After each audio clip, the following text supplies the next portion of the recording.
Let me now show you another tool. If you remember, the tools in Kali are listed under the Applications menu. And in Applications, the tools are grouped by category: information gathering, vulnerability analysis, and so on. In the information gathering, we've already seen the NetDiscover tool and the Nmap tool. Now we're going to have a look at the ZenMap tool. You could either start it from the graphical menu or you can start it from the command line. ZenMap is basically Nmap's sister or brother, which is the graphical Nmap really. Once you start it, all you need to do is type in the IP address and then it automatically populates the command that is going to run. And as you can see here, this is a very similar command to the one that we ran earlier on the command interface. The cool thing here though is that from this drop-down menu, you can change the options. So if I choose the intent scan all TCP ports, notice what happens on the left-hand side. It automatically populates the command to scan all ports from 1 to 65535. It's still at timing 4, and the -A option that we talked about, and the -V option that we also talked about. And as you can see here, there are multiple different options that you can pick and choose from. So I'm going to remove the full port range from here, just to keep it quick because we've already seen the scan output. And I'm going to hit scan.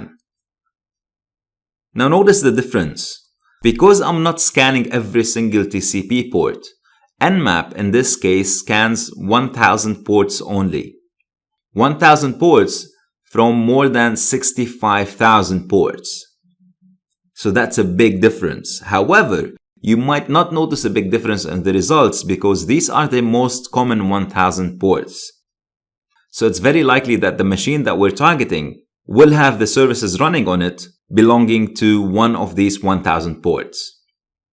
Now that the port scan is done, again, Nmap is doing the additional scans, the script scanning, the vulnerability scanning, and so on, which we talk about in more detail in the advanced courses, and the scan is complete.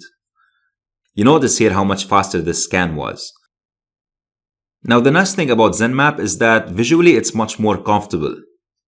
You can immediately see here that the ports open are colored in green. If we had more than a host to scan, on this left side, we can group the output by the operating system or by the IP addresses. On the right hand side, we have multiple tabs that we can go through, and that makes things much easier to look at.